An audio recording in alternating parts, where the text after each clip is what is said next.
أعوذ بالله من الشيطان الرجيم. بسم الله الرحمن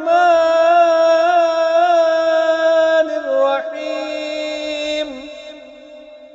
إذا زلزلت الأرض زلزالها وأخرجت الأرض أثقالها وقال الإنسان ما لها يومئذ تحدث أخبارها